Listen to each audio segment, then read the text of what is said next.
Saya ini terus terang followernya Pak Emil, Pak. Jadi agak grogi saya, Ibu Ketum.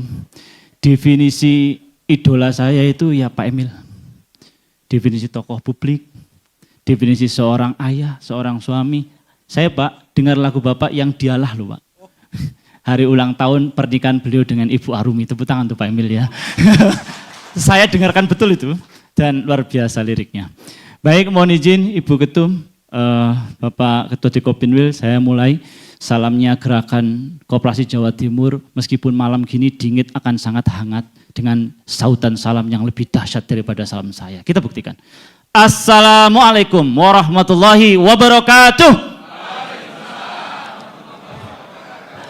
Alhamdulillah, luar biasa. Salam sejahtera untuk kita semuanya. Selamat malam Ibu Bapak semuanya yang kami hormati. Alhamdulillahirabbil alamin, puji syukur kepada Tuhan yang Maha Kuasa.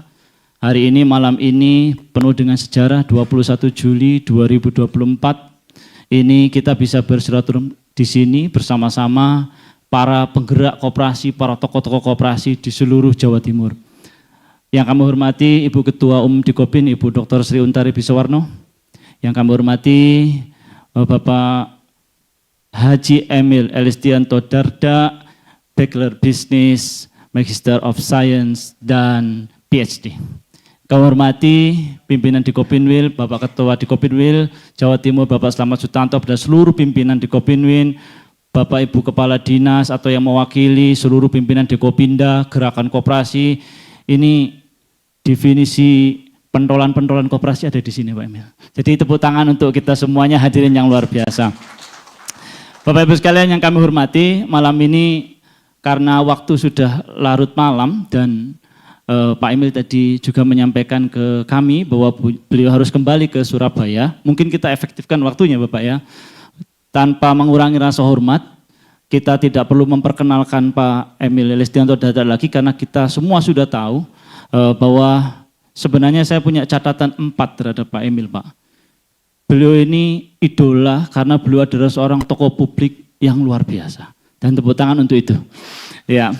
Kemudian beliau adalah seorang ilmuwan, seorang profesional. 22 tahun beliau adalah sudah menjadi seorang doktor Pak. Saya 40 belum Pak ini Pak. Masih menuju ujian tertutup ini Pak ya.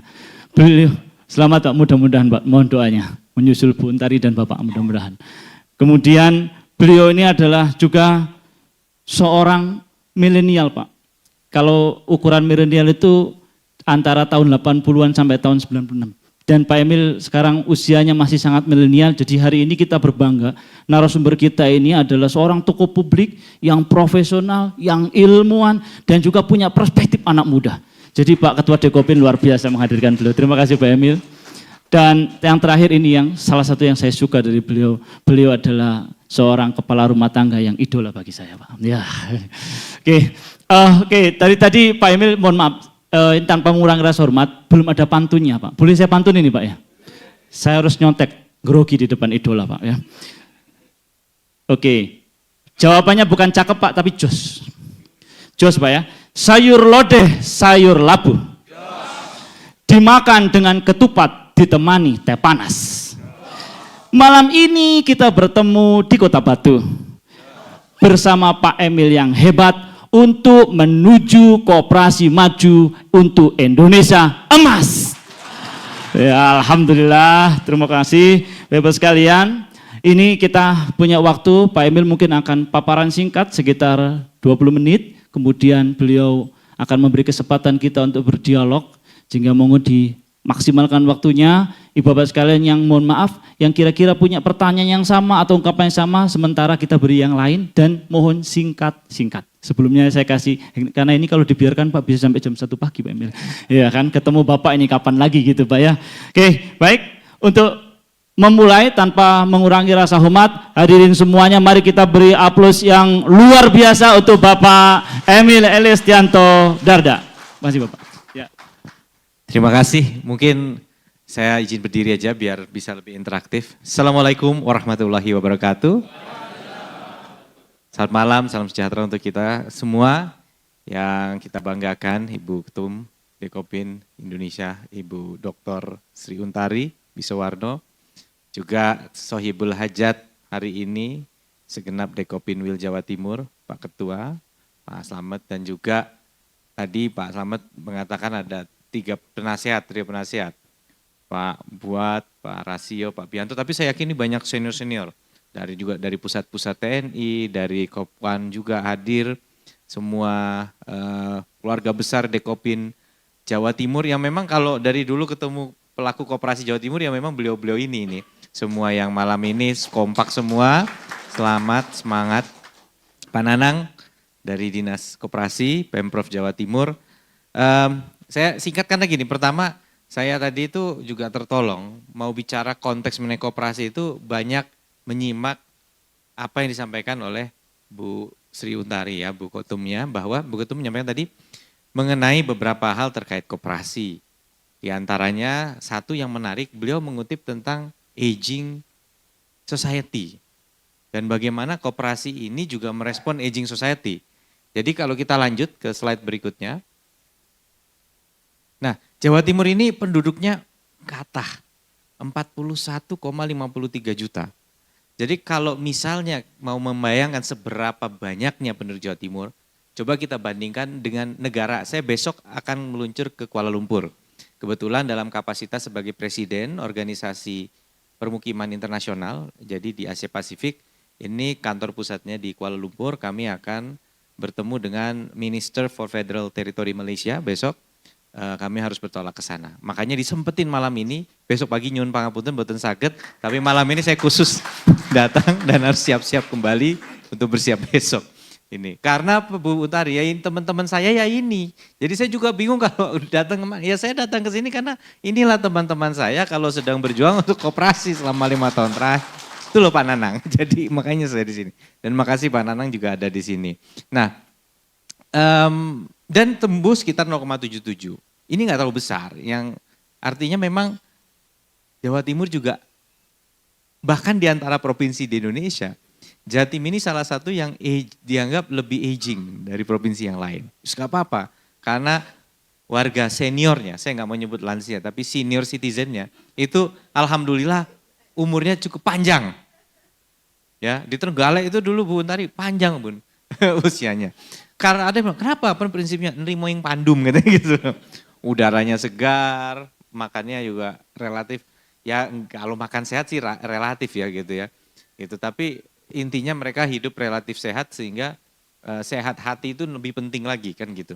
Jadi tapi 0,77 yang senior citizen, alhamdulillah angka harapan hidup makin panjang, keinginan punya anak di antara generasi muda kita atau apalagi anak banyak agak berkurang. Jadi inilah yang menyebabkan pertumbuhan penduduk juga terbatas. Ya. Nah, lanjut berikutnya. Nah, ini makanya kita masuk tadi aging society, kita bicara bonus demografi. Belum lama ini ada berita di Korea Selatan, mereka sudah menjadi aging society karena mereka sudah menyentuh angka 20% bagi penduduk usia 65 ke atas katanya. Jadi sudah aging society karena di atas sudah menyentuh 20%. Jepang udah jauh duluan, 30%. Amerika 16,5, mungkin karena banyak imigran yang ke sana. Jadi relatif agak tertekan angka ininya karena banyak orang muda yang datang sebagai imigran. Indonesia ini di kisaran di atas 10% dan meningkat. Meningkat terus. Nah, apa yang dikhawatirkan? Khawatirkan kalau misalnya usia produktif ini terbatas. Tapi saya salah satu yang agak kurang sependapat dengan istilah bahwa mereka yang di atas 65 sudah tidak produktif. Karena saya ketemu banyak yang usianya di atas 65 itu justru masih sehat, masih semangat dan masih produktif. Makanya yang saya ingin dorong nih Bu Untari ya, banyak yang mengatakan urusan digital, urusan teknologi itu biar yang mendorong anak-anak muda. Yang memanfaatkan anak muda. Jadi kalau ada software yang ngebuat kerja jadi jauh lebih sederhana, lebih ringan, biar anak muda yang pelajari, mereka yang menerapkan. Kalau sekarang sudah ada aplikasi, saya ini menyiapkan beberapa materi malam ini tambahan dari apa yang disampaikan Bu Untari. Saya meresearch menggunakan dan udah jadi kebiasaan saya sekarang menggunakan ChatGPT. bukan untuk nyontek, tapi secara cepat dia bisa menarik data. Saya bukan akan mencontek data ini, tapi saya akan membahas dan mengulas dengan pengetahuan dan pengalaman yang saya punya. Tapi yang begini ini bukan untuk dimanfaatkan anak muda saja. Justru sekarang orang-orang yang sudah senior yang mungkin memang harus mulai membatasi jam kerjanya, membatasi mobilitas, itu akan lebih tertolong lagi dengan teknologi. Jadi yang dulu patokannya kenapa orang di atas 65 disuruh atau 60 disuruh pensiun, ya salah satunya katanya karena apa? Karena kan nggak bisa mobile, fisik nggak bisa inilah. Sekarang kerja bisa dari mana-mana, anak muda aja itu rebahan sambil kerja. Kenapa yang senior enggak gitu? Tapi ada juga kalau di Prancis itu begitu umur pensiun diperpanjang protes semua mereka. Loh Pak, iki wis wayahe aku leren tapi nikmati dana pensiun. Nah karena sana dana pensiunnya jelas. Lah di sini gak jelas, ntar lu mesti kerja terus kan gitu. Iya, kalau dana pensiunnya jelas memang enak pensiun dini. Karena pensiunnya jelas. Yang stres pemerintahnya karena kan usianya masih panjang di atas 60 itu. Ya kan artinya mesti bayarin terus gitu. Jadi ini yang menarik, saya berpendapat, ingin mengajak kita juga mungkin kita bisa sependapat bahwa digitalisasi ini justru yang harus nge-grab itu yang senior citizen. Karena apa? Kognitifnya masih kuat, masih sehat, masih kuat kognitifnya. Ya, mari kita rubah mindset ini. Meskipun saya dianggap generasi milenial gitu ya, tapi saya justru merasa bahwa senior citizen ini masih bisa menjadi lokomotif. Mereka bijak, mereka nggak kesusu, sabar, tenang. Bayangkan kalau dibantu dengan digitalisasi, ini akan meningkatkan. Jadi mari kita rubah paradigm juga nih dengan istilah usia produktif ini, gitu. Ya. Nah, tapi memang definisi usia produktif kita ini sudah cukup lumayan karena kita ngambilnya 15 sampai 64. Ya, 64 kan padahal usia pensiun untuk PNS kalau bukan eselon 2 berapa Pak Nana? 58. TNI 58 tapi mau dirubah katanya bentar lagi jadi 60 ya. Gitu. Jadi tapi ini sudah ditarik sampai ke 64. Yang agak kecepatan mungkin bawahnya 15 tahun asumsinya produktif. Padahal kenyataannya 15 tahun harusnya masih sekolah. Kalau kita 12 tahun pendidikan harusnya usia produktif itu kita geser lah sampai kalau enggak 18 tahun lah dia lulus SMA gitu. Ya, kalaupun enggak kuliah dia lulus SMA. Nah lanjut apa nyambung ya berikutnya. Ini sedikit slide. Nah selalu dikaitkan dengan Indonesia Mas. Mumpung sekarang kita lagi lebih banyak orang yang usia rentang 15-64 dibanding yang di luar itu, maka kita harus genjot supaya 2045 kita masuk era Indonesia Emas. Definisinya apa? Kita akan memiliki produk pendapatan per kapita yang hari ini sekitar 3.600 US dollar katanya di 2016 karena sudah 4.000. 4.000 ini menjadi hampir 30.000. 30.000. Sekarang tuh 4.000 loh pendapatan per kapita. 4.000 dolar 15.000. Nanti 4.000 itu kan sekitar 60 juta setahun. 60 juta ada gajinya 5 juta sebulan. Ya, gitu. Rata-rata, maaf itu bukan gaji. Itu pendapatan per kapita. Per kapita itu per kepala loh. Jadi kalau ada keluarga 3 orang atau 4 orang kalikan itu. 20 juta per kapita. Koyonya nggak ada ya segitu ya. Itu menunjukkan bahwa Indonesia itu kaya, tapi memang yang menyumbang PDB besar itu orang-orangnya yang tertentu. Jadi ada kesenjangan gitu loh. Makanya begitu dibagi per kapitanya jomplang. Gitu. Karena sekarang kita susah menemukan 20 juta. UMR kita aja masih 5 juta kan. Di bawah lah malah bahkan di daerah-daerah. Dan masih bisa makan, alhamdulillah gitu. Ya. Nah, cuman ini cita-cita, jadi nggak gampang ini cita-cita. 29.000, tapi ini kan nanti kan dia penyesuaian, ada inflasi dan lain-lain gitu ya. Nah, bagaimana mencapai ke sana, Indonesia Emas tadi, lanjut, maka kita perlu memanfaatkan katanya bonus demografi sekarang ini. Dulu sebelum 2020-an kita masuk bonus demografi, yang banyak nih anak-anak kecilnya. Tapi nanti setelah 2034-35, yang banyak adalah senior citizen. Yang lebih mendominasi. Sama seperti negara seperti Jepang. Nah saya mengikuti sebuah pertemuan. Pertemuan ini sebenarnya agak sekretif ya. Jadi dikumpulkanlah pemimpin-pemimpin di Asia. Dari setiap negara tuh kurang lebih 5 orang. Ada menteri dari Singapura, ada menteri dari Malaysia dan lain-lain dikumpulin. Di Tokyo kita diskusi bahas salah satu isunya mengenai aging population. Termasuk bagaimana caranya Singapura pengen dorong supaya punya anak banyak, kata gitu kan. Dikasih duit supaya punya anak aja nggak mau punya anak, orang Singapura. Susah. Dan sekarang menikah itu usia relatif lebih tua. Lebih tua, udah mepet-mepet 30 itu, injury time, baru nikah gitu. Akhirnya punya anak juga mikir nggak mau langsung banyak-banyak gitu, mungkin satu aja lah. Sekolah ini juga susah kan gitu, biaya yang tinggi, banyak perfeksionis. Dia bukan hanya mikir biaya sekolah, biaya lesnya udah dipikirin semua. Pokoknya, wah jadi banyak, nah akhirnya, nah cuman bedanya ada satu pernyataan dari salah satu profesor di Thailand bilang gini, bedanya Pak, Jepang, Korea Selatan, Singapura menjadi aging population, tapi negaranya udah maju. Singapura sekarang NUS peringkat 8 di dunia kampusnya. Peringkat 8.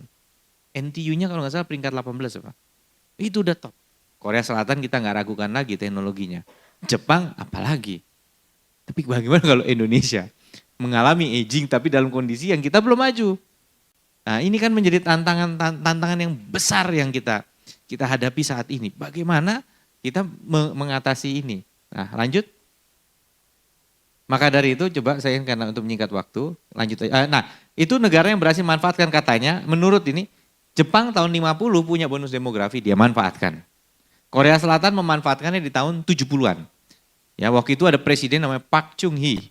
Presiden Park Chung-hee itu kemudian mengumpulkan pengusaha-pengusaha. Nah tentu ada plus minusnya, dia dibilang diktator dan lain-lain dan meninggalnya juga dibunuh. Tapi di masa beliau itu dia kumpulkan pengusaha-pengusaha. Yang tertentu aja, bilang kalian akan saya jadikan lokomotif. Kalian namanya istilah chaebol. Chaebol itu adalah para konglomerat-konglomerat Korea yang dulu dikumpulkan, diberi privilege. Tapi juga dibilang ya kerja yang benar. Nah akhirnya mereka besar dari industri shipbuilding, ya bangun galangan kapal dan lain-lain. Terkenal hari ini perusahaan yang namanya Hyundai, Samsung dan lain-lain itu lahirnya di zaman itu. Gitu. Jadi difasilitasi betul sama presiden itu dikasih keistimewaan. Karena apa? Kalau keistimewaan ini saya bagi, nah ini saya mau masuk di sini. Kalau keistimewaan ini saya bagi ke banyak orang, akhirnya sama kayak nggarmin laut. Tapi kalau dikonsentrasikan ke ini tertentu, mereka bisa bersaing di tingkat global. Ya. Jadi misalnya kita mau nembak, kasih kecil-kecil ke banyak pihak, atau kita konsentrasikan, kita pilih betul satu dan kita bina, kasih dana besar, dia bisa melaju jauh. Masuk akal nggak pemikiran ini? Tapi kalau hari ini dilakukan itu dinamakan sebagai koncoisme nanti dibilangnya. Atau kalau ada hubungan keluarga jadinya nepotisme dan lain-lain. Harus hati-hati. Waktu itu Pak Chung-hee bisa, tapi sekali lagi banyak yang mengkritik juga kepemimpinannya. Tapi hari ini perusahaan-perusahaan yang sekarang menyumbang lebih dari 50% PDB Korea. Kita bersyukur di Indonesia ini PDB kita 58% di Jawa Timur dari UMKM, termasuk insya Allah koperasi dalamnya. Tapi kalau di sana justru di Korea itu mayoritas itu dari chaebol itu tadi, Samsung, LG dan lain-lain yang besar-besar. Nah dia lakukan itu tahun 70. Cina di tahun 90-an, ya jadi sebelumnya itu ada Deng Xiaoping. Deng Xiaoping merubah dari cultural revolution Mao Zedong, yang kemudian akhirnya Cina miskin betul, pergi semua orangnya kemana-mana. Ya. Nah dari Deng Xiaoping dibuka, ternyata komunis itu lebih kepada bukan kebijakan ekonominya, tapi kebijakan politiknya. Single party komunisme kan gitu kan, ya kan, otokratik ya. Tapi kebijakan ekonominya open tapi diatur. Makanya kemarin begitu Alibaba udah agak melejit, Jack Ma agak direm sama pemerintahnya gitu kan. Dia berani batasi, ini nggak boleh, itu nggak boleh, pokoknya tertutup. Tapi di tahun 2000-an terasa tuh, Cina udah mulai muncul, ya. Tapi ingat awal-awal dia industrialisasinya terkenal paling jago bikin barang KW. Tapi hari ini sudah lagi bukan bikin barang KW. Sekarang barang-barang teknologi buatan Cina sudah mulai menyaingi. Oppo market share-nya sudah tinggi. Huawei sudah tinggi market share di pasar ponsel. Mobil listrik yang dulu orang taunya Tesla sekarang ada namanya BYD. Itu terkenal luar biasa. Saya belum lama ini ke Perth, melihat di sana justru yang banyak beredar mobil BYD, mobil listrik. Jadi Cina melancatkan ini tahun 90, bonus demografi. Dia punya one child policy memang, dan akhirnya karena itu sekarang dia juga kebingungan macam. India udah nyalip jadi penduduk negara dengan penduduk terbanyak. Nah, oleh karena itu, slide berikutnya. Ya, lanjut. Lanjut lagi. Lanjut aja, skip. Lanjut. Nah, nanti kita bahas ini agak kekecilan. Stop di sini, oke. Tapi sebelum ke sini, saya pengen bahas, saya tadi nanya di ChatGPT, saya bilang gini, salah satu masalah terbesar dari koperasi itu ada asumsi, ada anggapan bahwa karena kalau perusahaan, kalau PT gitu, pemegang sahamnya kan dominan. Nah 1-2 orang ini itu benar-benar karena dia dominan, dia akan drive betul performance-nya. Karena dia tahu dia dapat manfaatnya juga besar. Ya toh? Tapi kalau koperasi yang dimiliki 1.000 orang gitu, dorongan dari 1 orang untuk aktif, kan membuat 1.000 orang itu aktif bersama itu kan gak gampang. Jadi ada yang duduk, nyantai, tapi ya memang urunan gitu kan. Ada yang wah tiap hari mikir gimana caranya ngelobi sana sini, tapi akhirnya tetap apa yang didapat sesuai dengan porsi kepemilikan tadi, porsi penyertaan. Itu kan masalah manajemen insentif gitu. Sama seperti tadi kita bicara mengenai pengalaman Korea yang mengkonsentrasikan kepada hanya beberapa calon konglomerat. Waktu itu baru calon konglomerat, belum konglomerat. Itu kemudian dengan tujuan mereka bisa melesat. Nah tantangan terbesar koperasi adalah bagaimana mereverse asumsi ini. Nah akhirnya ini saya tanya, ya, bagaimana caranya untuk mendorong. Nah ini ada contoh memang bisa. Ada Mondragon Corporation di Spanyol, itu koperasi besar, itu dia memperkuat governance structure-nya. Ada General Assembly, ada Governing Council, ada Management Council. Kalau sudah jelas akuntabilitasnya, decision making-nya lebih bagus. Yang kedua ada Seikatsu Club Consumers Cooperative di Jepang.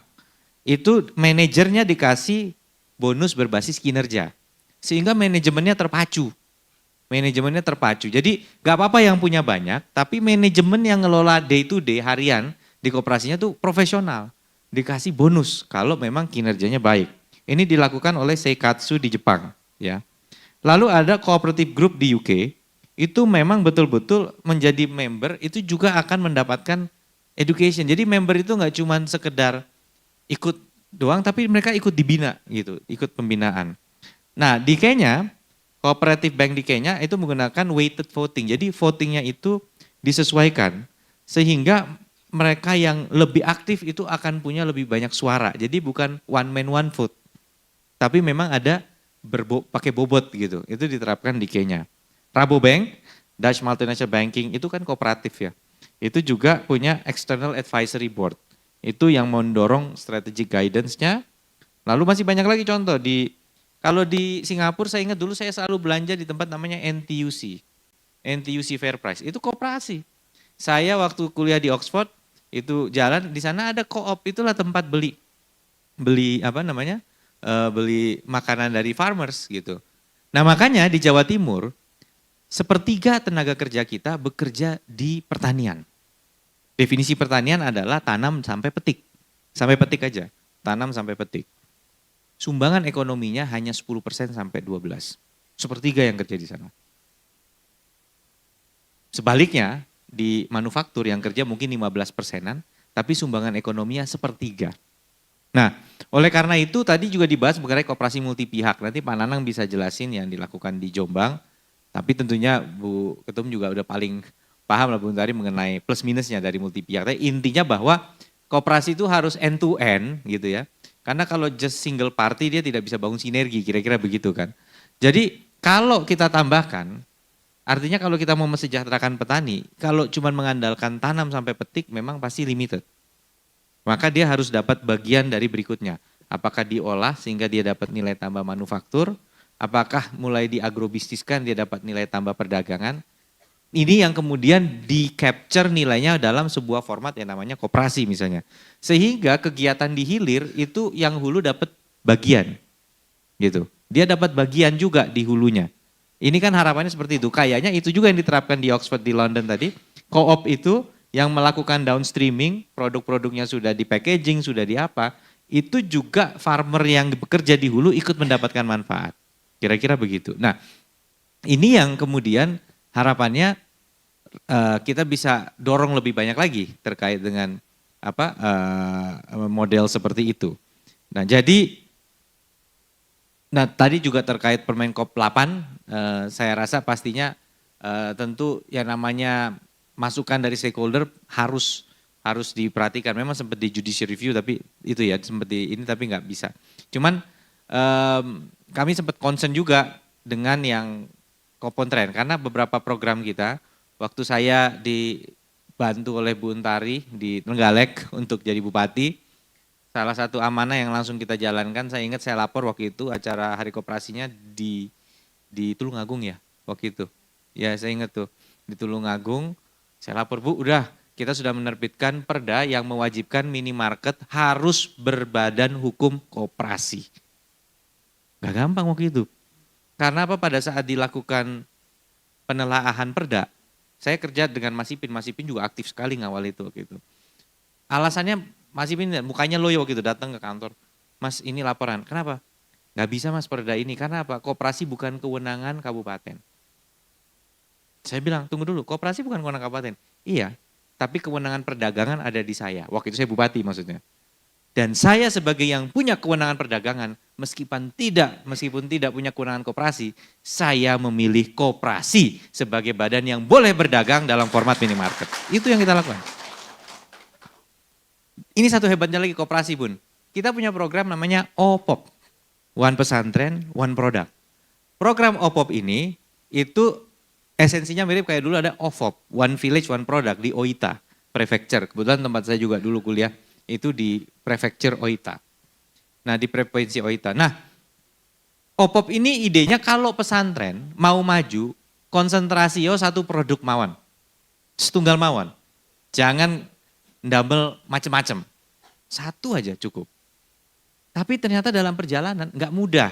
Karena mendorong satu produk untuk bisa menarik menjadi magnet untuk pesantren ini bisa jadi lembaga yang mumpuni itu nggak gampang. Nggak gampang.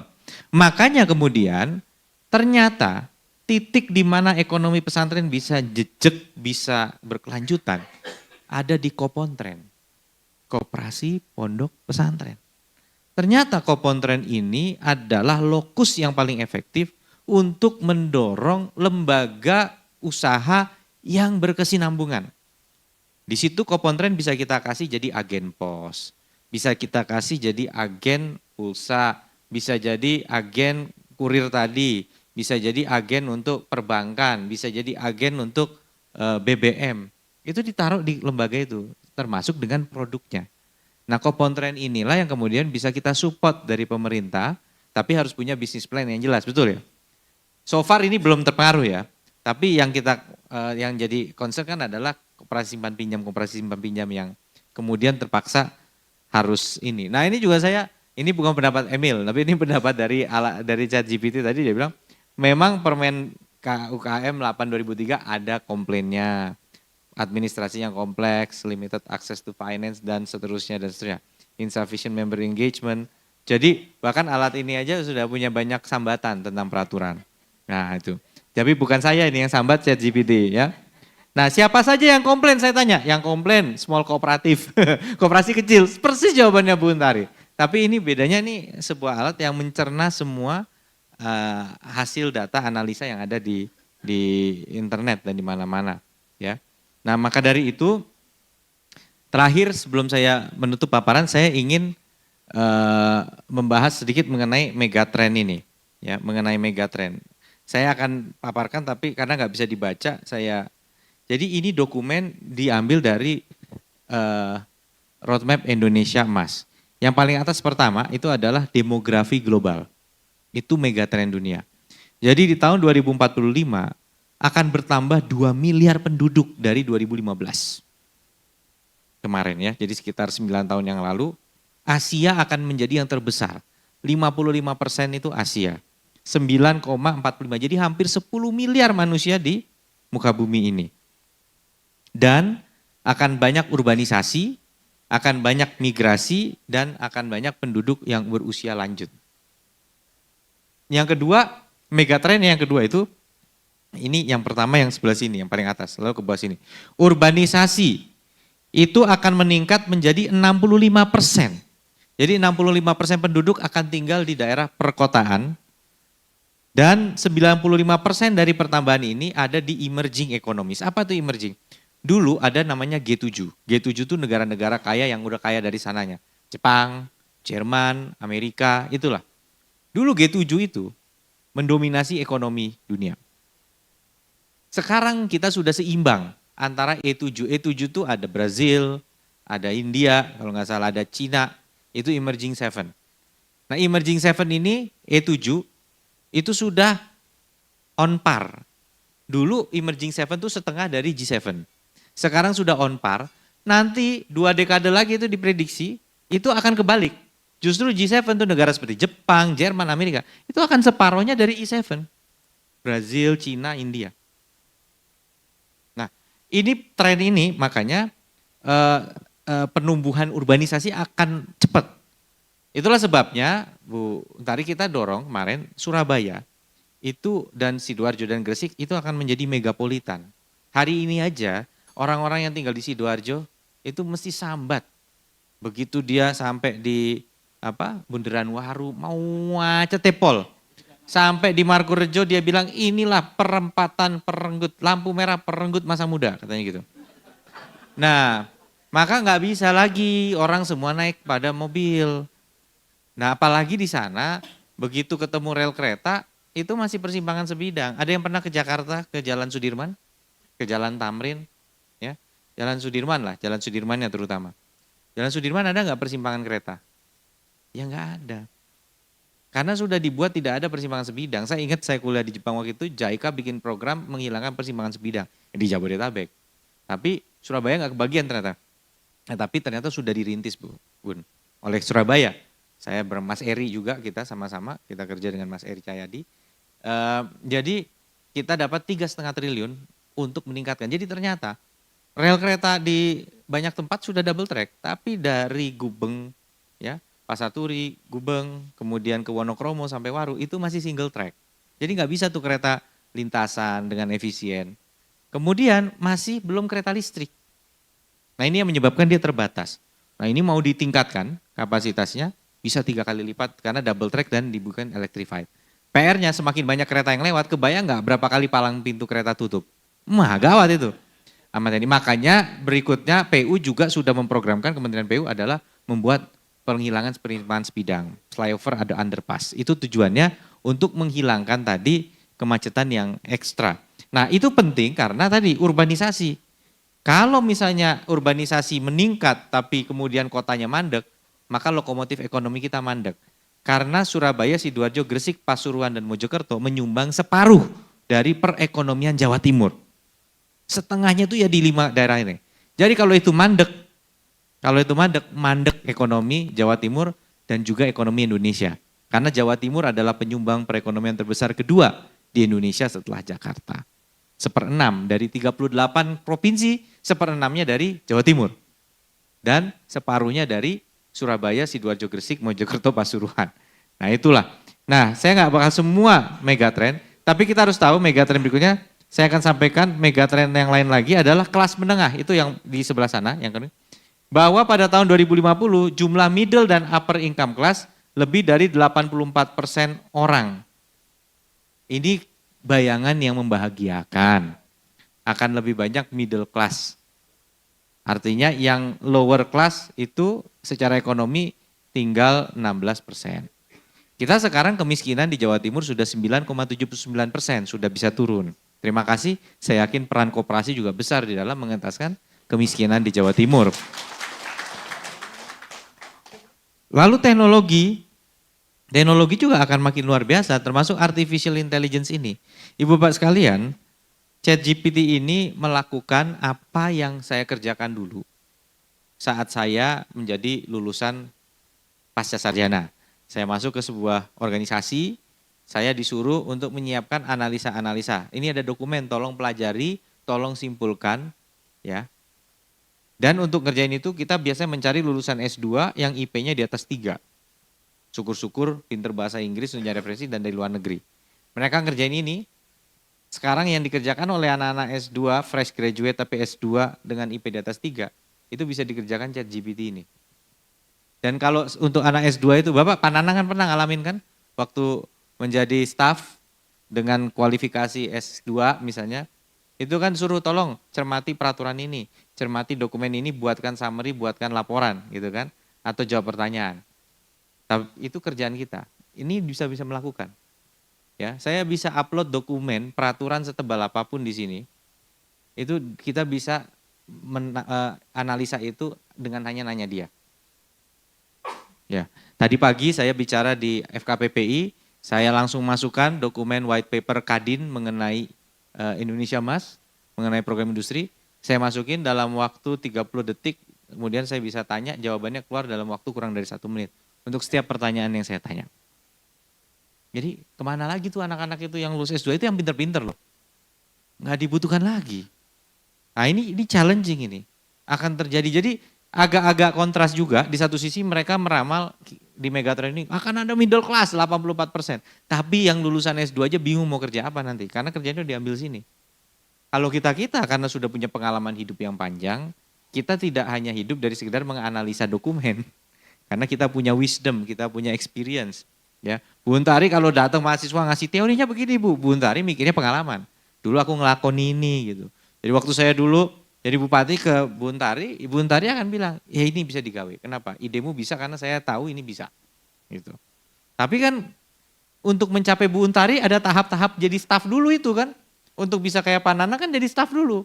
Nah itu kalau fase itu hilang diambil oleh ChatGPT gimana? Sejak kapan dia punya pengalaman, punya wisdom? Jadi ini PR besar yang dihadapi oleh dunia. Dan koperasi tentu tidak bisa mengisolir dirinya dari ini. Karena apa? Kata kunci dari koperasi saya rasa kedepannya adalah SDM. Sumber daya manusianya. Dan sumber daya manusia itu bukan hanya di anggotanya tapi di manajemennya. Nah kalau jenjang ini berubah, bagaimana mendorong talenta? Nah ini menjadi pertanyaan besar Ibu Bapak sekalian. Tapi jangan khawatir, yang pusing bukan cuma kita, semua juga lagi pusing. Kita tunggu juga jawaban dari semua orang. Kita pantau terus, tapi yang jelas seyogianya teknologi itu memberikan harapan, bukan memberikan tentunya ketakutan. Jadi mudah-mudahan malam hari ini dengan semangat dari Hari Koperasi ke-77, Dekopinwil Jawa Timur akan terus solid ya. Mudah-mudahan sinergi bisa terus kita bangun dan koperasi di Jawa Timur ini, karena saya terakhir acara di Blitar ya gitu ya Pak, ada Pak Santoso juga Bun, luar biasa tuh MOU yang ditandatangan itu ya menyambungkan ini dengan itu, mengumpulkan farmers. Jadi dan sudah banyak inovasi, saya yakin insya Allah akan ada jalan untuk hambatan-hambatan regulasi, advokasi dan perjuangan jangan berhenti, terus disuarakan agar koperasi baik itu yang besar. Karena esensinya koperasi kan bukan mengapresiasi, koperasi yang dibanggakan bukan hanya yang besar. Enggak semua koperasi itu berdiri untuk tumbuh, tapi ada koperasi yang berdiri untuk ajak mewadahi anggotanya. Meskipun anggotanya 100 terus misalnya, 100 orang aja, apa 50 orang, tapi kompak, tapi tata kelolanya baik. Itu juga penting karena itu wadah urunan bersama, gotong royong bersama, mengelola sebuah ekonomi dengan asas kekeluargaan. Jadi prinsip sih itu. Jadi visinya harus sama, kalau ada jalan yang berbeda harus dicarikan solusinya. Insya Allah kami optimis sekali lagi dengan keguyuban dari Dekopinwil Jawa Timur, insya Allah ini bisa ada jalan. Terima kasih sekali lagi. Assalamualaikum warahmatullahi wabarakatuh. Baik, terima kasih Pak Emil, luar biasa. Dari yang disampaikan beliau, saya menangkapnya dua Pak, izin Pak Emil. Selain kita dibawa ke masa depan dengan belahan dunia manapun, dengan luar biasa karena pengalaman beliau, baik sebagai profesional, akademisi dan yang lainnya. Saya sebenarnya tadi lebih loh Pak, 20 menit, tapi menyampaikan dengan semangat buktinya kecintaan beliau kepada gerakan koperasi. Tepuk tangan untuk beliau ya. Iya, tadi catatan besar dari Pak Emil bukan menyimpulkan, ada film Pak namanya Ipar Adalah Maut Pak. Nah ini juga perubahan adalah maut, tapi juga perubahan adalah peluang, betul Pak ya? Dan ini tadi sudah dibawa oleh Pak Emil untuk bagaimana tantangannya, tapi juga ada challenge-nya, tapi juga ada peluangnya, opportunity-nya ada. Nah, Pak Emil ini sudah jam 10, tapi izin Pak, sebelum ini dilemparkan ke forum, boleh nggak moderator mengawali bertanya Pak? Siap. Oke, Pak Emil, dalam konteks ini Pak, kehadiran pemerintah di dalam rangka mendorong ekosistem tumbuh berkembang koperasi dengan baik dan subur. Salah satunya tentu saja dengan penciptaan regulasi, dengan insentif, atau dengan dukungan yang lain. Bagaimana Pak itu?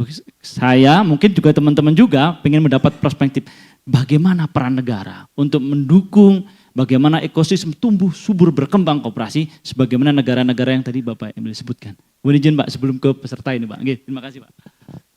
Baik, esensi dari regulasi itu adalah memberikan kepastian hukum kan gitu kan. Regulasi ini tujuannya ada satu membina, biasanya dua melindungi. Jadi kan itulah esensi dari regulasi. Ada dulu istilah deregulasi. Pada saat regulasi justru mencekik leher dari pelakunya. Dan ada istilah, ini zaman Pak Dekarwo nih, beliau bikin buku juga mengenai Jatimnomics, beliau istilahnya re-regulasi. Artinya jangan cuma terobsesi, ya Pak Rasio betul ya. Jangan cuma terobsesi dengan jangan terobsesi hanya dengan menghilangkan peraturan, tapi menyesuaikan peraturan dengan perkembangan yang ada. Karena peraturan menghilangkan peraturan itu kadang justru menimbulkan ruang abu-abu. Nah, ini nggak gampang kita pukul rata gitu ya. Contoh misalnya, apa sih yang dikhawatirkan mengenai koperasi dari sisi peraturan? Kalau dibikin tata kelolanya harus ini. Tujuannya sebagai patokan atau tujuannya itu sebagai sebuah pedoman atau tujuannya itu justru memang untuk membatasi ruang gerak supaya koperasi ini enggak, ya kan? Jadi cara kita membina tuh ada dengan menghimbau, ada dengan melarang hal-hal yang memang, nah pada saat itu menjadi sebuah aturan yang tidak boleh deviasi dari situ, maka itu menjadi pembatas gerak. Nah kita tahu kan yang diinginkan pemerintah saat ini gimana koperasi dikelola profesional. Solusinya untuk dikelola profesional, kasih tahu mereka apa yang boleh dan apa yang tidak. Dan apa yang tidak ini diejawantakan dalam peraturan, kalau nggak diikuti maka mereka melanggar aturan. Kan gitu. Kalau memang itu universally accepted nggak apa-apa. Ternyata dalam perjalanannya tidak universally accepted, tidak semua menerima. Ada yang menganggap ini terlalu ribet, ini memberatkan koperasi yang kecil-kecil. Selama ini saya nggak begini aja masih urip, koperasiku nggak bangkit, nggak. Nah itu yang menjadi tantangan kan, artinya bahwa pada saat pemerintah punya pola pandang ini yang terbaik untuk mengelola, kemudian ditaruh di dalam peraturan, dan kemudian beda dengan pandangan pelaku, nggak ketemu. Nah ini ada menjadi gap. Nah biasanya dalam proses diskusi, dalam proses ini, apabila ini kemudian justru membuat terjadinya non-compliance yang terlalu tinggi, ini sering terjadi di Indonesia ada. Peraturannya rumit, akhirnya nggak bisa diikuti juga, akhirnya semua jalan tanpa mengikuti peraturan, sambil membaca bismillah, tiba-tiba nggak kemudian ada penertiban. Saking banyaknya yang melanggar, bingung juga nertibin, artinya tiba-tiba 1-2 kena itu judulnya apes. Iya, makanya ada namanya komite advokasi, ya, komite advokasi, kalau nggak salah, komite advokasi itu dibuat, KPK juga ada di situ. Saya ceritakan contohnya dulu. Tiba-tiba ada aturan mengenai usaha yang menggunakan genset lebih dari sekian itu harus dapat izin. Selama ini mereka pakai genset itu ukuran segitu, nggak pernah perlu bikin izin. Tiba-tiba suruh bikin izin, langsunglah mereka tertib langsung, mereka apply ke kementerian. Kementeriannya nggak siap. Waduh banyak banget ini yang bikin aplikasi. Dia main iyain aja juga takut nanti tiba-tiba dianggap salah prosedur. Akhirnya yang dituntut kementeriannya. Jadi artinya numpuk lah ini ya. Tiba-tiba di saat yang sama mulai ditangkep-tangkepin nih perusahaan yang nggak ngikutin. Saya dapat komplain dari konjen Jepang waktu itu. Ini gimana ini gitu. Pelaku usaha juga komplain di komite advokasi itu tadi. Nah disitulah diselesaikan. Pak Kapolda waktu itu langsung bikin instruksi tidak boleh ada dulu penertiban selama mereka punya itikat baik sudah mengajukan aplikasi. Karena kalau enggak bisnis bisa mandek. Nah itulah tadi yang kita sebut bagaimana ini proses nggak bisa perfect. Idealnya memang semua peraturan sebelum dikeluarkan itu benar-benar sudah mantep lah market testingnya kepada pelaku. Tapi definisi ini kadang suka susah gitu ya untuk benar-benar. Kadang pemerintah juga harus firm karena ada juga masalah efektivitas tapi ada masalah kenyamanan. Istilahnya pelaku di suatu usaha yang akan diatur juga kadang-kadang mager. Ya kalau kayak gini jadi ribet. Nah, aturan mesti ketat biasanya untuk melindungi masyarakat. Masalah lingkungan hidup misalnya. Atau menyangkut uang orang. Makanya tadi istilahnya Bu Untari tadi ada open loop. Nah kalau open loop itu yang jagain biar OJK yang paham. Apalagi kemarin ada kejadian KSP Indosuria misalnya kan, misalnya. Itu nggak enak betul kan, namanya KSP kan gitu. Tapi kan ya itu malah yang begitu malah yang gede kan gitu, yang kecil-kecil belum tentu. Nah inilah yang kemudian tadi gradasi dari regulasi tadi menjadi penting. Saya juga nggak bisa jadi menjawab. Jadi untuk apa pemerintah menerbitkan regulasi? Ya regulasi tadi untuk melindungi dan membangun trust. Ya tadi misalnya, oh kalau ini open loop nih, atau close loop juga sekalipun. Saya pengen jadi anggota koperasi, tapi saya takut amanah nggak ya nanti manajemennya. Maka perlulah regulasi di situ. Loh, kalau tidak sesuai regulasi ini tata kelolanya, koperasinya akan melanggar hukum. Oh ya udah saya berani. Karena apa? Negara mengatur, tidak diskresi. Ya itu manfaatnya dari regulasi. Jadi mencari balance atau keseimbangan itu adalah seninya tadi. Nah perlu orang-orang seperti Bu Untari ini yang doktornya di bidang koperasi untuk terus memberikan masukan kepada pemerintah. Kita beruntung lah karena beliau Perda Koperasi ya agak lancar ya Pak Nanang ya. Karena dapat masukan itu. Nggih, masih. Terjadi misalkan ada yang tidak. Mohon izin Pak sebelum ini, berarti ketika ada regulasi, kemudian itu tanda kutip bisa menjadi kontraproduktif di lapangan, tidak kompatibel dengan kebutuhan di lapangan, sikap apa yang harus dilakukan oleh pemerintah atau gerakan koperasi Pak, yang diatur maupun yang mengatur? Izin Pak ini. Iya, itu tadi bahwa contohnya tadi peraturan mengenai genset. Kadang-kadang peraturannya nggak dirubah, tapi implementasinya dirasionalkan. Kadang-kadang begitu. Ada juga yang mau nggak mau dilakukan perubahan. Contoh, dulu peraturan izin-izin untuk tambang galian C, itu ngurusnya harus langsung ke Kementerian SDM. Akhirnya mandek. Akhirnya ada yang nggak sesuai. Akhirnya ada yang nggak relevan.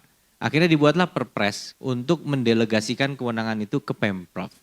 Ya, jadi banyak solusi selama pemerintah itu aspiratif, mau mendengarkan stakeholder tadi. Tapi kalau tutup kuping ya nggak bisa gitu. Ya. Baik, terima kasih, kita kasih aplaus yang luar biasa untuk Pak Emil. Izin Bapak sekalian, Pak Emil kayaknya masih banyak yang ingin bertanya Pak. Saya batasi boleh berapa? Iya. Satu cycle saja ya, mohon izin Bapak Ibu sekalian. Baik, tadi terkait regulasi sudah dijawab oleh Pak Emil bahwa regulasi itu fungsinya adalah membina dan melindungi. Makanya ada istilah, saya baru dengar Pak, ada re-regulasi gitu Pak ya.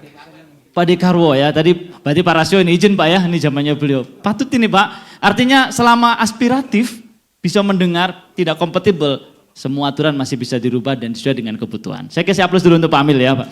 Baik, ini satu cycle, Bapak sekalian mohon izin karena waktunya terbatas, sudah mendekati jam 10. Saya mohon satu cycle dulu, mungkin ada 3, tapi mohon singkat-singkat saja. Silakan Bapak sekalian, 3 saja Pak. Ya, baik di belakang Bapak 1. Ya ada, Bapak mohon maaf dari unsur mana Pak? Kajengi motret. Dari Pak? Magetan, oke 1. Ya dari Pasuruan 1 sama dari sebentar. Mohon maaf, saya batasi Pak ya, biar ini Pak, biar tidak semua dari Dekopinda boleh Pak ya. Dari gerakan koperasi Pak, izin. Ada dari gerakan koperasi yang bertanya? Oh sudah Pak ya, gerakan koperasi. Dari koperasi Pak, dari koperasi. Unsur koperasi dari PUS atau gabungan atau dari primer provinsi? Ada? Oke, baik 3 Pak ya. Oke, saya mohon nanti Bapak dari Magetan 1, kemudian dari Pasuruan 1 sama Bapak dari mana Bapak? Dari koperasi mana Pak? Oke, karena Indo Syariah. Baik, kita mulai dulu dari Magetan. Bapak mohon singkat Pak ya, mohon singkat karena waktu beliau juga terbatas. Mohon dibantu untuk mic-nya. Ya, Pak Sigit. Ya, ini untuk yang... Ya, silakan Pak. Ya, Bapak perkenalkan nama dan dari mana Bapak, singkat saja Bapak. Mohon maaf. Terima kasih. Assalamualaikum warahmatullahi wabarakatuh. Nama Heri Subagio dari PKPRI Kabupaten Magetan.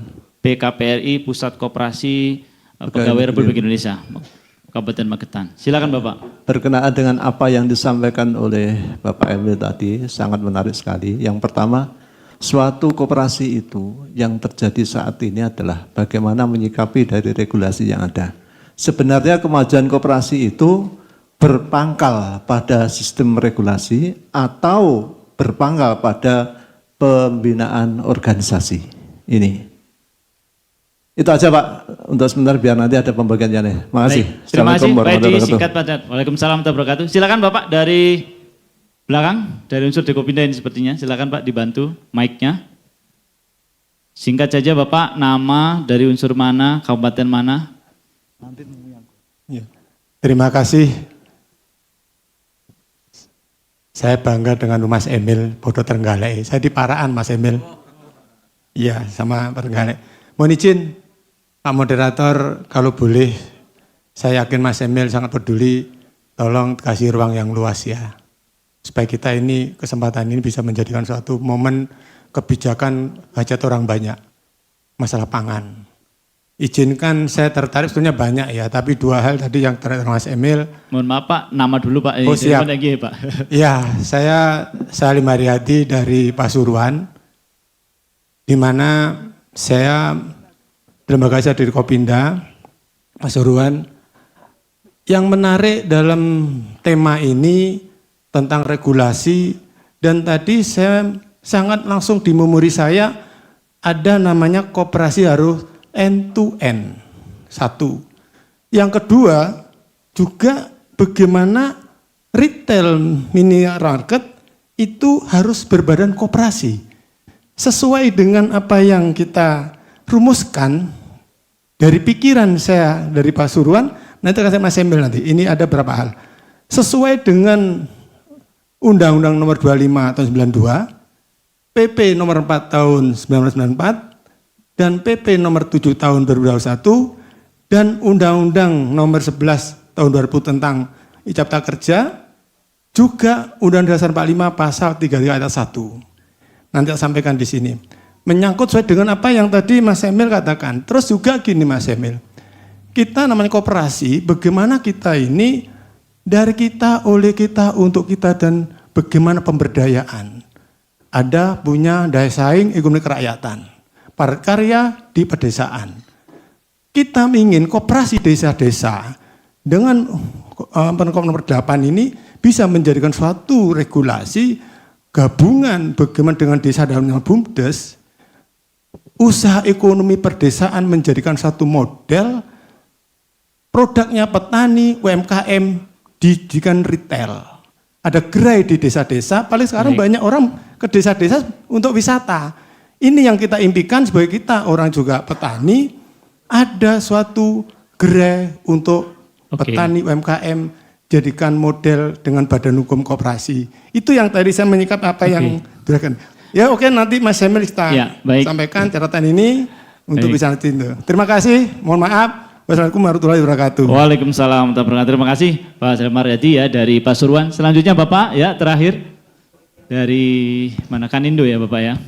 Terima kasih atas waktunya. Sebenarnya acara kita sangat penting untuk kita follow up ya. Jadi kalau nanti antara pemerintah, gerakan dan dinas itu selalu bersinergi dan berpikirannya adalah perlindungan dan pembinaan demi terlaksananya undang-undang, saya kira itu fokus kita ke depan. Sehingga regulasi-regulasi. Maaf, bisa disebutkan dulu nama dan dari mana koperasinya ya.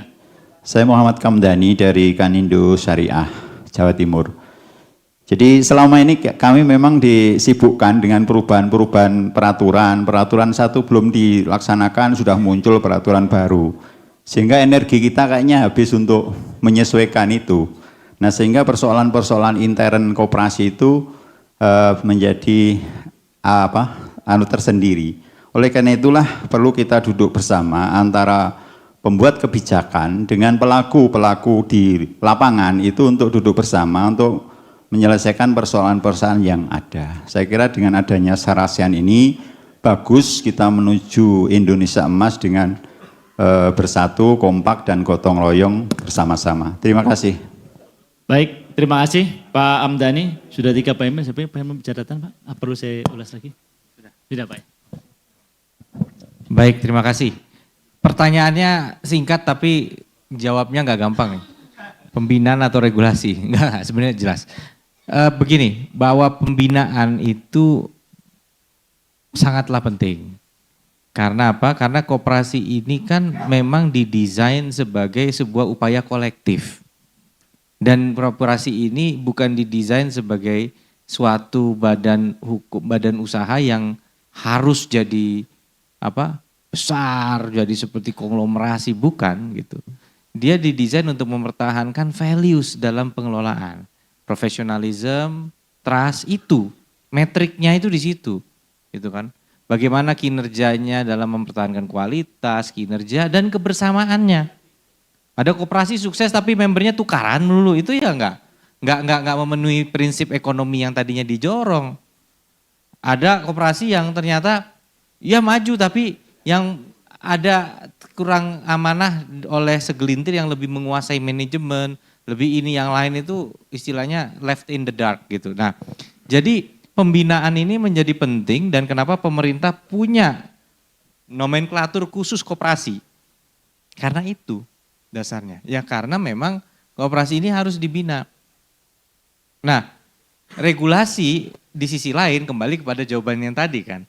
Bahwa regulasi ini adalah sebuah tools untuk tadi. Pertama, tools untuk mengafirmasi pembinaan tadi. Ya. Artinya jadikan pembinaan itu sebagai sebuah kewajiban misalnya gitu ya. Pembinaan itu sebagai sebuah prioritas. Ya. Jangan-jangan dinas koperasi nggak disupport dengan anggaran yang mumpuni misalnya gitu. Karena tidak ada sebuah basis policy atau regulasi tadi gitu. Tapi sebaliknya regulasi juga ada yang tujuannya untuk melindungi orang kalau mau jadi member koperasi yakin bahwa koperasi ini punya governance yang baik karena sudah diatur melalui peraturan misalnya gitu kan. Nah ini tujuannya untuk melindungi, untuk memberikan assurance, memberikan trust. Nah kalau ditanya lalu pilih mana, itu agak sulit untuk mengatakan hanya dengan membina tanpa perlu regulasi selesai masalah. Karena tadi regulasi punya fungsi untuk membangun trust. Pembinaan itu adalah sebuah afirmasi karena tadi kita tidak bisa hanya sekedar melempar regulasi. Saya langsung jawab pertanyaan yang tadi ketiga. Yang ketiga Pak dari mana tadi yang nanya soal regulasi? Kanindo. Kanindo itu di Dau. Oh Malang, Dau Malang. Iya. Peraturan belum sempat dia beradaptasi udah berubah lagi gitu kan. Jadi kalau pendekatannya regulasi tanpa melihat sisi pembinaan, keluhan itu akan terus terjadi. Saya rasa beliau nggak ada pertanyaan khusus kami, apalagi kami sekarang posisi kan sedang purna dari pemerintahan. Nanti lebih pas Pak Nanang, makanya sesinya Pak Nanang mungkin harus banyak tanya jawab aja, gitu. Nah, cuma yang ingin kami sampaikan tadi, jadi bahwa kalau kita bilang ya sudah dibina aja nggak perlu mengenai regulasi, ya tentu akan sulit menciptakan ekosistem yang trust tadi. Ya. Sebaliknya kalau hanya membina saja meregulasi saja tanpa membina, maka esensi dasar dari koperasi sebagai badan usaha yang lebih didorong soko guru perekonomian bangsa itu nggak bisa terwujud. Jadi saya agak sulit untuk mengatakan mana di antara dua ini gitu. Ya, mudah-mudahan ketidakmenjawaban saya ini menjawab pertanyaan Bapak. Kemudian tadi ini sudah kami terima kasih mengenai koperasi end to end tadi kan pertanyaan koperasi end to end ya.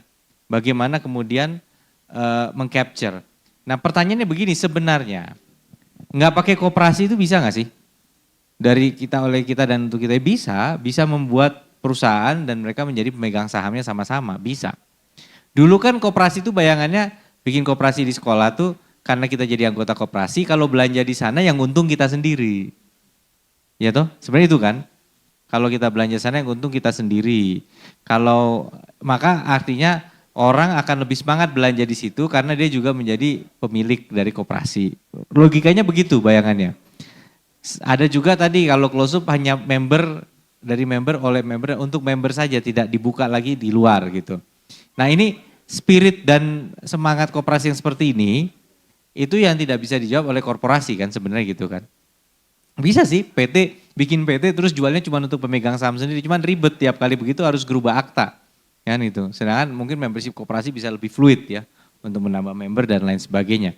Jadi pada saat kita misalnya tadi petani itu harus bisa didorong nilai tambahnya supaya kuenya dia tadi yang dari 10% perekonomian bisa nambah kuenya dari perdagangan dan industri tadi. Nah, badan hukumnya bagian koperasi. Dulu sempat kepikir, Pak Selamat, kita kepikir waktu itu Pak Ketua bahwa misalnya ada pengen yarnen, bayar waktu panen. Gimana kalau kemudian ya sudah dikasih satu modal ya kepada koperasi ini sekian amount ya untuk bayar, tapi kemudian dia bertanggung jawab juga tetap untuk mengembalikan setelah dia giling, dia kemas, maka dia harus mengembalikan uang tadi.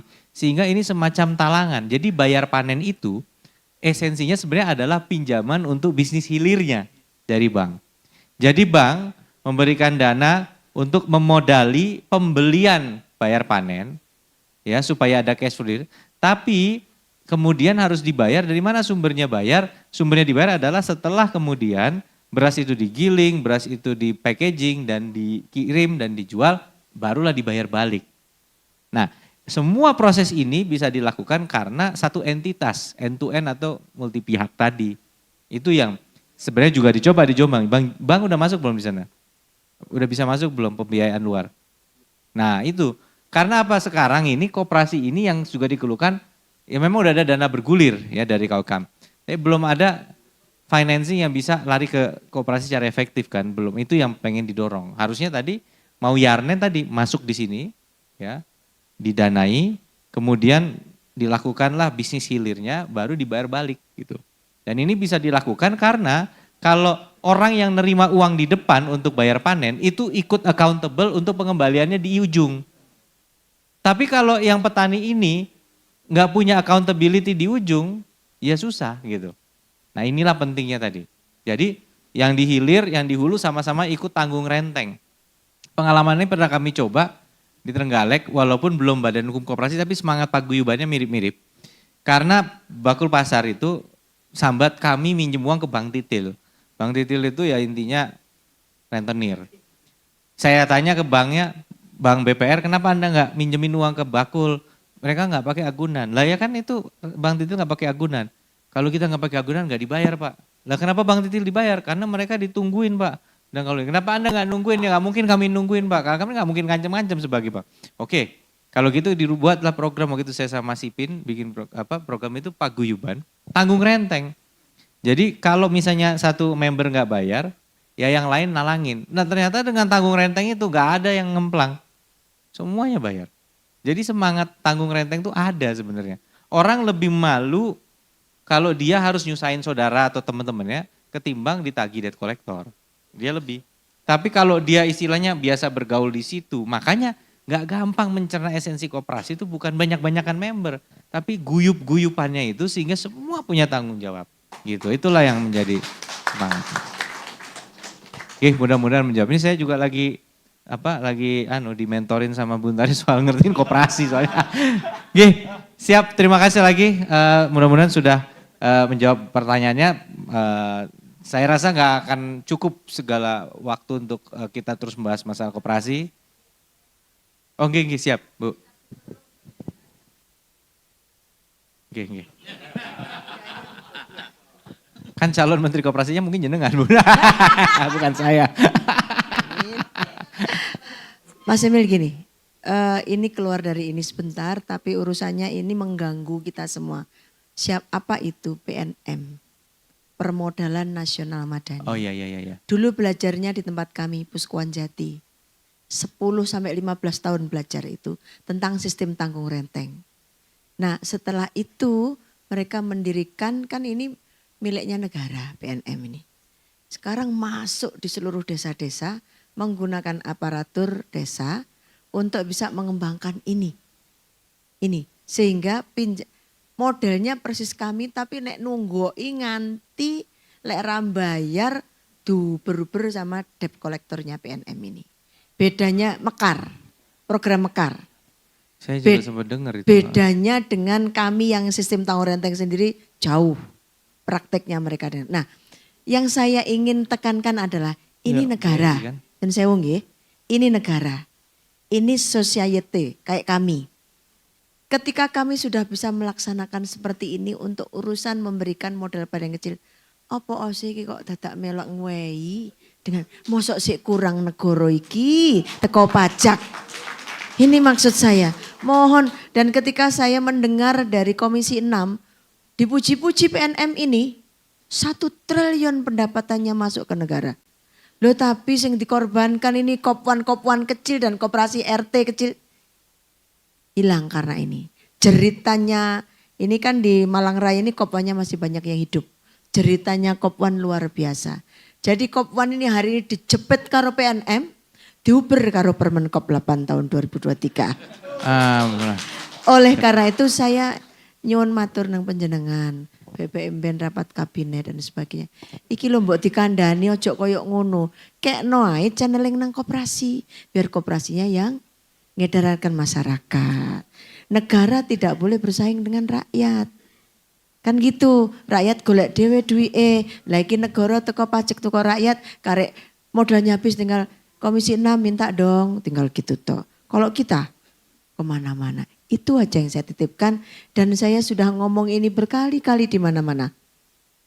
Mudah-mudahan karena penyenengan kemarin ikut membantu Pak Prabowo menang, penyenengan pikirannya, pikiran yang bagus, wong enom, ngrungokne ceritane masyarakat, engko dirungokne karo Pak Prabowo. Siap, matur nuwun. Ya, matur nuwun. Saya respon singkat, Bun. Itu juga memang jadi kritik bagi negara termasuk BUMN itu. Ini kan BUMN juga kan di BUMN, iya. Itu BUMN itu memang diingatkan, contoh di karya, jangan garap proyek yang di bawah sekian. Karena akhirnya negara meng-crowding out. Betul. Nah, kenapa prinsip dulu Bunda kita ingin membuat berbadan hukum koperasi untuk minimarket misalnya, supaya tidak individual gitu ya, supaya ada kesempatan bagi-bagi rejeki. Jadi negara ini esensinya tidak dengan pemusatan kepada 1-2 orang, tapi sebenarnya memang esensinya harus bagi-bagi rezeki. Kenapa? Karena ekonomi itu begitu. Kalau misalnya nggak diatur gitu, akhirnya pemusatan kepada single entity. Yang memang ini entitinya negara, tapi negara bisa kemudian crowding out. Diingatkan oleh banyak sekali, ada ekonom yang ingatkan namanya Leviathan. Jadi misalnya ada BUMN bangga, wah kami itu end to end bisnisnya. Dari mulai pelabuhan sampai ke food courtnya. Lah terus yang usaha kecilnya dapat apa kan gitu. Nah itu dia. Kayak gitu. Jadi saya sepemikiran tentunya sekali lagi yang panjenengan sampaikan tadi solusi. Karena apa? Channeling misalnya gitu ya. Nanti kami tentu setelah ini saya japrian langsung dengan beliau. Saya tidak bisa menjanjikan akses yang bagaimana tapi minimal ini jadi awareness di kalangan beliau-beliau yang ada di sana. Siap. Siap Bu, makasih. Terima kasih. Udah saya rasa dari yang tadi disampaikan Bu Ketum udah bisa merepap, bisa lanjut. Saya juga mau izin Bun untuk kemudian melanjutkan agenda dulu persiapan untuk besok. Terima kasih. Baik, terima kasih Pak Emil dan Ibu Bapak sekalian. Terima kasih. Saya tentu tidak berani menyimpulkan, tetapi ada benang merah, bukan kesimpulan, benang merah bahwa pembinaan yang dilakukan oleh pemerintah itu perlu. Dalam rangka apa? Menjaga value dan profesionalitas koperasi. Pemerintah punya tools, salah satunya regulasi Pak Emil. Tapi regulasi itu harus dibangun dengan duduk bersama, aspiratif dan ada trust yang dibangun. Sehingga itulah muncul antara gerakan dan pemerintah, muncul ekosistem mutual trust. Dan itu yang kita harapkan bersama-sama. Era pemerintahan baru, harapan baru, mudah-mudahan jauh lebih baik, benar-benar Indonesia, koperasinya maju dan Indonesia emas. Terima kasih, tepuk tangan yang luar biasa untuk Pak Emil Estel Dardak. 1 jam Pak lebih, terima kasih atas kebersamaannya. Mohon maaf atas segala kekurangan, kami doakan Bapak selalu sukses, bahagia, dunia akhirat, dan selalu membersamai gerakan koperasi dimanapun Bapak berada. Menteri Koperasi, Menteri Inovasi lah, saya Menteri apa Bu?